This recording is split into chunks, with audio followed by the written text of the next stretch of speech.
ನಮಸ್ತೆ ಮಕ್ಕಳ, welcome back to my channel. ಇವತ್ತು ನಾವು 7ನೇ ತರಗತಿಯ ಕನ್ನಡದಲ್ಲಿ ಪುಟ್ಟಜ್ಜಿ ಪುಟ್ಟಜ್ಜಿ ಕತೆ ಹೇಳು ಈ ಒಂದು ಗದ್ಯಭಾಗಕ್ಕೆ ಸಂಬಂಧಪಟ್ಟಂತಹ ಅಭ್ಯಾಸ ಪ್ರಶ್ನೋತ್ತರಗಳನ್ನ ನೋಡ್ತಾ ಹೋಗೋಣ. ಮೊದಲಿಗೆ ಕವಿ ಕೃತಿ ಪರಿಚಯ. ಲೇಖಕರು ಡಾಕ್ಟರ್ ನಾಬರ್ಟ್ ಡಿಸೋಜಾ. ಇವರ ಜನನ 1937 ಜೂನ್ 6ನೇ ತಾರೀಕು. ಇವರ ತಂದೆ ಎಫ್.ಪಿ. ಡಿಸೋಜಾ ಹಾಗೂ ತಾಯಿ ರುಪಿನಾ ಡಿಸೋಜಾ.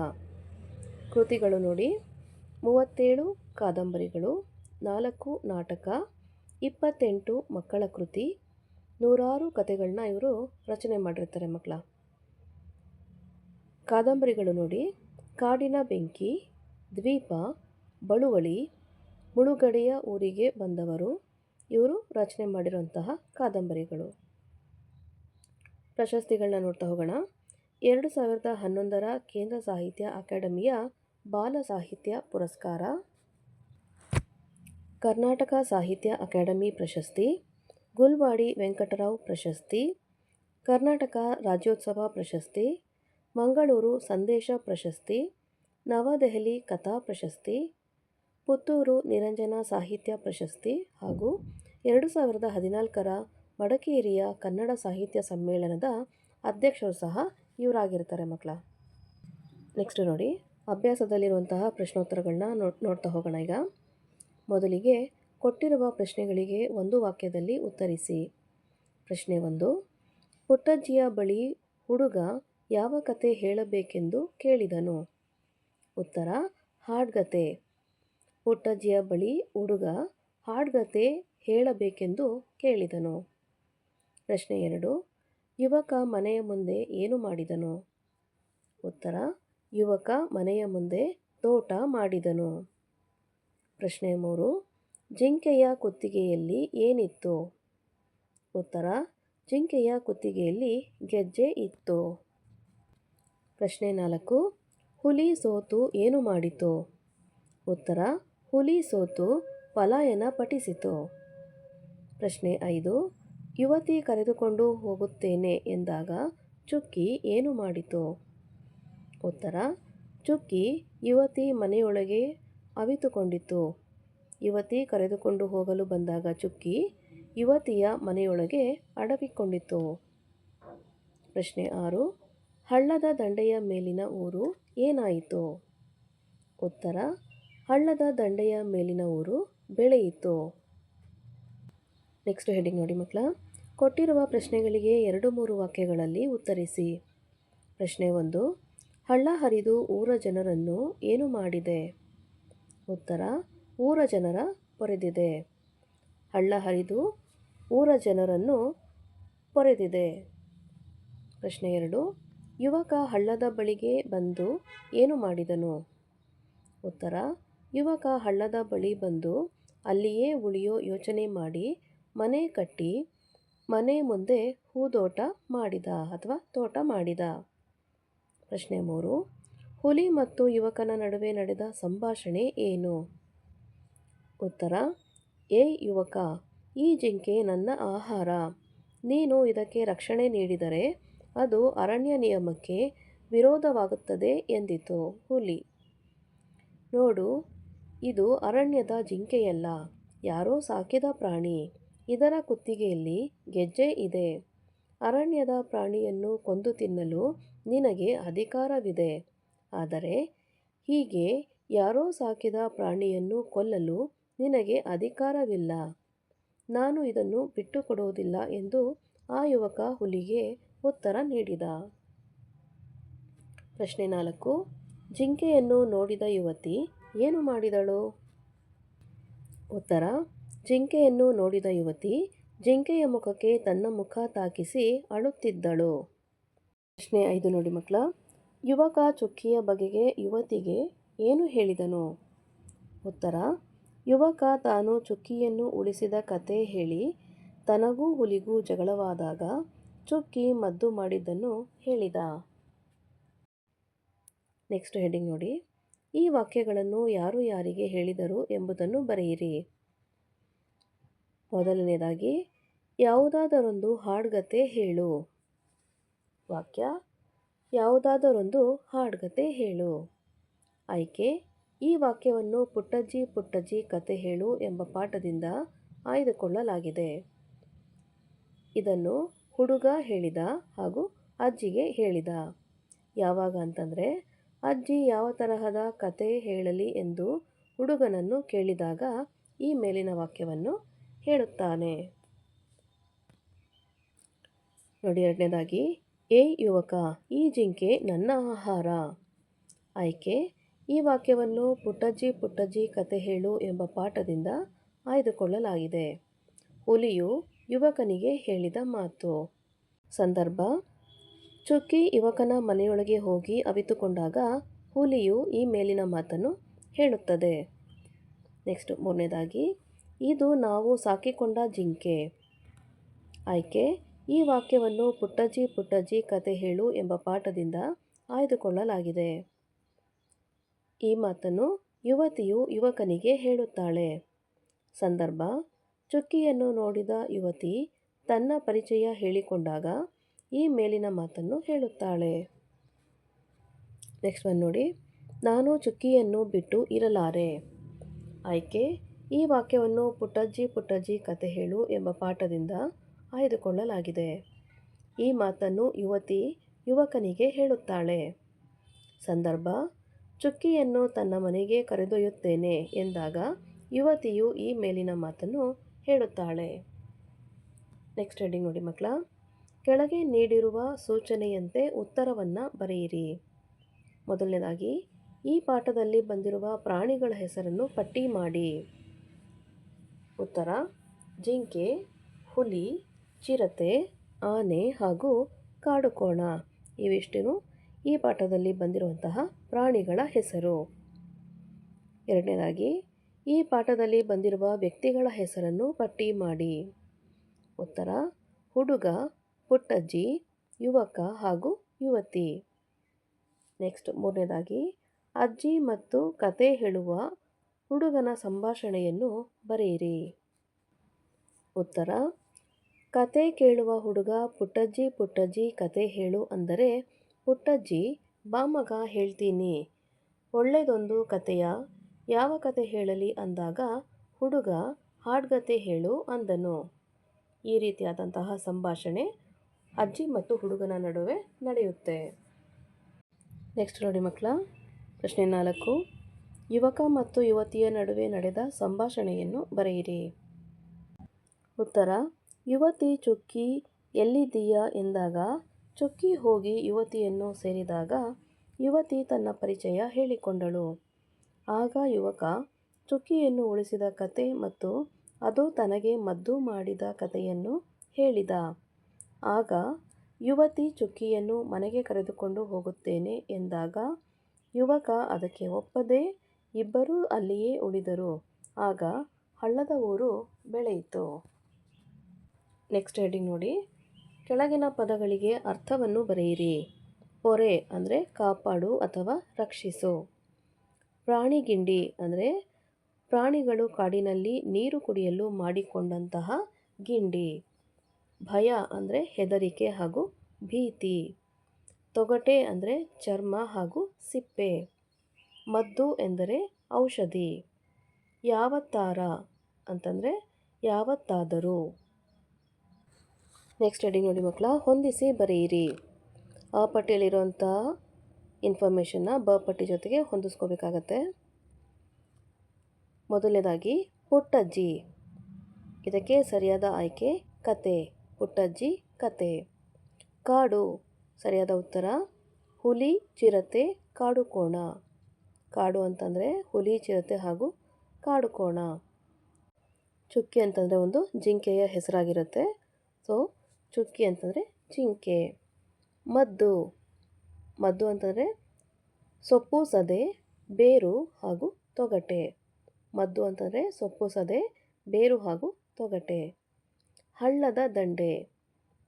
ಹಳ್ಳದ ದಂಡೆ ಊರು ಬೆಳೆಯಿತು ಅಲ್ವಾ, ಊರು ಬೆಳೆಯಿತು. ನೆಕ್ಸ್ಟು ಜಗಳ. ಜಗಳ ಯಾರ್ಯಾರಿಗಾಗತ್ತೆ? ಹುಲಿಗೂ ಹಾಗೂ ಯುವಕನಿಗೂ ಅಲ್ವಾ. ಜಗಳ ಹುಲಿಗೂ ಯುವಕನಿಗೂ. ನೆಕ್ಸ್ಟ್ ನೋಡಿ, ಅ ಮತ್ತು ಆ ಪಟ್ಟಿಯ ಪದಗಳನ್ನು ಹೊಂದಿಸಿ ಅನಂತರ ಅವುಗಳನ್ನು ಸೇರಿಸಿ ವಾಕ್ಯಗಳನ್ನು ರಚಿಸಿ ಅಂತ ಕೊಟ್ಟಿದ್ದಾರೆ. ಮೊದಲನೇದಾಗಿ ಪುಟ್ಟಜ್ಜಿ ಮತ್ತು ಕತೆ ಇವೆರಡನ್ನೂ ಸೇರಿಸ್ಕೊಂಡು ವಾಕ್ಯ ಮಾಡಬೇಕಾಗತ್ತೆ. ಪುಟ್ಟಜ್ಜಿಯು ಕತೆ ಹೇಳುತ್ತಾಳೆ ಅಲ್ವಾ. ನೆಕ್ಸ್ಟು ಕಾಡಿನಲ್ಲಿ ಹುಲಿ, ಚಿರತೆ, ಕಾಡುಕೋಣಗಳಿವೆ. ಓಕೆನಾ. ನೆಕ್ಸ್ಟು ಜಿಂಕೆಯ ಹೆಸರು ಚುಕ್ಕಿ. ನೆಕ್ಸ್ಟ್ ನೋಡಿ, ಚುಕ್ಕಿ ಸೊಪ್ಪು ಸದೆ ಬೇರು ತೊಗಟೆಯಿಂದ ಮದ್ದು ಮಾಡಿತು. ಹಳ್ಳದ ದಂಡೆಯ ಊರು ಬೆಳೆಯಿತು. ಹುಲಿಗೂ ಯುವಕನಿಗೂ ಜಗಳವಾಯಿತು. ಓಕೆನಾ. ನೆಕ್ಸ್ಟು ಭಾಷಾಭ್ಯಾಸದಲ್ಲಿ ನೋಡಿ, ಕೆಳಗೆ ಹಲವು ಜೀವಿಗಳ ಹೆಸರುಗಳನ್ನು ನೀಡಲಾಗಿದೆ. ಇವುಗಳನ್ನು ಸಾಕುಪ್ರಾಣಿಗಳು ಮತ್ತು ಕಾಡು ಪ್ರಾಣಿಗಳು ಎಂದು ವಿಂಗಡಿಸಿ ಪ್ರತ್ಯೇಕವಾದ ಪಟ್ಟಿಯನ್ನು ಮಾಡಿ. ಇಲ್ಲಿ ಕಾಡು ಪ್ರಾಣಿಗಳು ಹಾಗೂ ಸಾಕು ಪ್ರಾಣಿಗಳು ಅಂತ ಮಾಡ್ಕೋಬೇಕು ಮಕ್ಕಳ. ಮೊದಲನೇದಾಗಿ ಕಾಡು ಪ್ರಾಣಿನಲ್ಲಿ ಏನೇನು ಬರುತ್ತೆ? ಹುಲಿ, ಚಿರತೆ, ಕರಡಿ, ಜಿರಾಫೆ, ಜಿಂಕೆ, ಮಂಗ, ಸಾರಂಗ, ಸಿಂಹ, ಕಾಡುಕೋಣ, ಘೇಂಡಮೃಗ ಹಾಗೂ ಆನೆ ಅಲ್ವಾ. ಸಾಕು ಪ್ರಾಣಿಗಳಲ್ಲಿ ಏನೇನು ಬರುತ್ತೆ? ಹಂದಿ, ಬೆಕ್ಕು, ಕತ್ತೆ, ಎತ್ತು, ಎಮ್ಮೆ, ಆಡು, ನಾಯಿ, ಕೋಳಿ ಹಾಗೂ ಮೇಕೆ. ನೆಕ್ಸ್ಟ್ ಹೆಡಿಂಗ್ ನೋಡಿ ಮಕ್ಕಳ, ಮೇಲಿನ ಎಲ್ಲ ಪ್ರಾಣಿಗಳ ಹೆಸರನ್ನು ಅಕಾರಾದಿಯಾಗಿ ಬರೆಯಿರಿ. ಅಕಾರಾದಿಯಾಗಿ ಅಂತಂದರೆ ಅ, ಆ, ಇ, ಈ ಆ ರೀತಿಯಾದಂತಹ ಅಕ್ಷರ ಜೋಡಣೆ ಹೊಂದಿಸ್ಕೊಂಡು ನಾವು ಬರಿಬೇಕಾಗತ್ತೆ ಮಕ್ಕಳ. ನೋಡಿ ಇಲ್ಲಿ ಉತ್ತರವನ್ನು ನೋಡಿ. ಆಡು, ಆನೆ, ಎತ್ತು, ಎಮ್ಮೆ, ಕತ್ತೆ, ಕರಡಿ, ಕಾಡುಕೋಣ, ಕೋಳಿ, ಘೇಂಡಾಮೃಗ, ಚಿರತೆ, ಜಿರಾಫೆ, ಜಿಂಕೆ, ನಾಯಿ, ಬೆಕ್ಕು, ಮೇಕೆ, ಮಂಗ, ಸಾರಂಗ, ಸಿಂಹ, ಹುಲಿ ಹಾಗೂ ಹಂದಿ. ನೆಕ್ಸ್ಟ್ ಹೆಡಿಂಗ್ ನೋಡಿ ಮಕ್ಕಳ, ಕೆಳಗೆ ಪ್ರತ್ಯೇಕ ಗುಂಪುಗಳಲ್ಲಿ ಕೆಲವು ಶಬ್ದಗಳಿವೆ. ಪ್ರತಿ ಗುಂಪಿನಲ್ಲೂ ಆ ಗುಂಪಿಗೆ ಸೇರದ ಒಂದೊಂದು ಶಬ್ದವಿದೆ. ಈ ಶಬ್ದವನ್ನು ಗುರುತಿಸಿ ಮತ್ತು ಆ ಶಬ್ದ ಆ ಗುಂಪಿಗೆ ಏಕೆ ಸೇರುವುದಿಲ್ಲ ಎಂಬುದಕ್ಕೆ ಕಾರಣವನ್ನು ನೀಡಿ. ಮೊದಲನೇದಾಗಿ ಗುಂಪು 1, ಇಲ್ಲಿ ಹಸು, ಎಮ್ಮೆ, ಕರಡಿ ಹಾಗೂ ಹಂದಿ ಅಂತ ಕೊಟ್ಟಿದ್ದಾರೆ. ಅದಕ್ಕೆ ಉತ್ತರ ಕರಡಿ. ಇದು ಕಾಡು ಪ್ರಾಣಿ, ಉಳಿದವು ಸಾಕು ಪ್ರಾಣಿಗಳಾಗಿವೆ ಅಲ್ವಾ. ಕರಡಿ ಒಂದು ಮಾತ್ರ ಕಾಡಿನಲ್ಲಿ ವಾಸ ಮಾಡುವಂಥದ್ದು. ಹಸು, ಎಮ್ಮೆ, ಹಂದಿವು ನಾವು ಸಾಕಾಣಿಕೆ ಮಾಡುವಂತಹ ಪ್ರಾಣಿಗಳು. ಗುಂಪು 2ರಲ್ಲಿ ನೋಡಿ, ನಾನು, ನೀನು, ಅವನು, ರಮ್ಯಾ. ಉತ್ತರ ರಮ್ಯಾ ಇದು ಒಂದು ನಾಮಪದ ಆದರೆ ಉಳಿದವು ಸರ್ವನಾಮ ಪದಗಳಾಗಿವೆ ಅಲ್ವಾ. ನಾನು, ನೀನು, ಅವನು ಇವು 3 ಸರ್ವನಾಮಗಳು. ಗುಂಪು 3ನ್ನು ನೋಡಿ, ಯುವಕ, ಯುವತಿ, ಮುದುಕ, ಹುಡುಗ. ಉತ್ತರವನ್ನು ನೋಡಿ, ಯುವತಿ ಇದು ಒಂದು ಸ್ತ್ರೀಲಿಂಗ ಪದ, ಉಳಿದವುಗಳೆಲ್ಲವೂ ಪುಲ್ಲಿಂಗ ಪದಗಳು. ನೆಕ್ಸ್ಟ್ ಗುಂಪು 4, ಕತೆ, ಕವನ, ಪೆನ್ಸಿಲ್ಲು, ಕಾದಂಬರಿ. ಉತ್ತರ ಪೆನ್ಸಿಲ್ಲು ಇದು ಒಂದು ಬರೆಯಲು ಬಳಸುವಂತಹ ಸಾಧನ ಆದರೆ ಉಳಿದವು ಸಾಹಿತ್ಯದ ವಿವಿಧ ಪ್ರಕಾರಗಳು ಅಲ್ವಾ. ನೆಕ್ಸ್ಟ್ ನೋಡಿ ಮಕ್ಕಳ, ಅಭ್ಯಾಸದಲ್ಲಿರುವಂತಹ ಮತ್ತೊಂದು ಹೆಡ್ಡಿಂಗ್ ಇದೆ. ಕಥೆಯಲ್ಲಿ ಇರುವ ಯುವಕ, ಯುವತಿ, ಕತೆಗಾರ, ಹಳ್ಳಿ, ನದಿ ಇವುಗಳಿಗೆ ಅಂಕಿತನಾಮವನ್ನು ಇಡಿ. ಇದು ಅವರವರ ಇಷ್ಟಕ್ಕೆ ತಕ್ಕ ಹಾಗೆ ಇಡ್ಬೋದು ಮಕ್ಕಳ. ಯುವಕ ಅಂತ ಹೇಳಿದ್ರೆ ಹುಲಿಯಪ್ಪ, ಯುವತಿ ಅಂತ ಹೇಳಿದ್ರೆ ವೈಶಾಲಿ, ಕತೆಗಾರ ಜಡೇಶ್, ಹಳ್ಳಿ ಗುಡುದೂರು, ನದಿ ತುಂಗಭದ್ರಾ. ಇದರ ಬದಲಿಗೆ ನೀವು ಬೇರೆ ಸಹ ಬರಿಬೋದಾಗಿದೆ. ಉದಾಹರಣೆಗೆ ಯುವಕ ಅಂತ ಹೇಳಿದ್ರೆ ರಾಹುಲ್ ಅಂತ ಬರಿಬೋದು. ಯುವತಿ ಅಂತ ಹೇಳಿದ್ರೆ ವಿಶಾಲಿ ಬದಲಾಗಿ ನೀವು ಮಂಜುಳಾ ಅಂತ ಸಹ ಬರಿಬೋದು.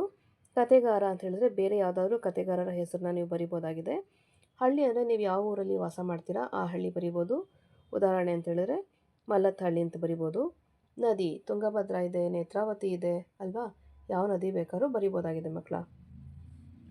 ಎರಡನೇದಾಗಿ ಅಂಕಣದಲ್ಲಿರುವ ಪದಗಳಲ್ಲಿ ರೂಢನಾಮ ಮತ್ತು ಅಂಕಿತನಾಮಗಳನ್ನು ಗುರುತಿಸಿ ಪ್ರತ್ಯೇಕವಾದಂತಹ ಪಟ್ಟಿ ಮಾಡಿ.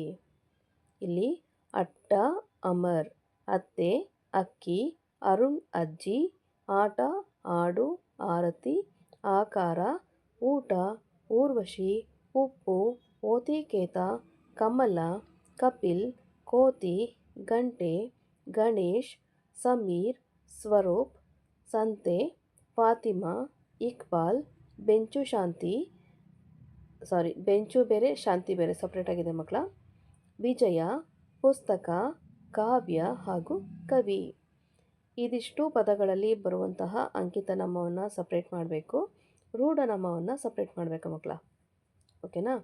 ಅಂಕಿತನಾಮದಲ್ಲಿ ನೋಡಿ, ಕಪಿಲ್, ಸ್ವರೂಪ್, ಶಾಂತಿ, ಅಮರ್, ಊರ್ವಶಿ, ವಿಜಯ, ಫಾತಿಮಾ, ಆರತಿ, ಓತಿಕೇತ, ಗಣೇಶ, ಇಕ್ಬಾಲ್, ಕಾವ್ಯ, ಅರುಣ್, ಕಮಲ, ಸಮೀರ್ ಹಾಗೂ ಕೋತಿ.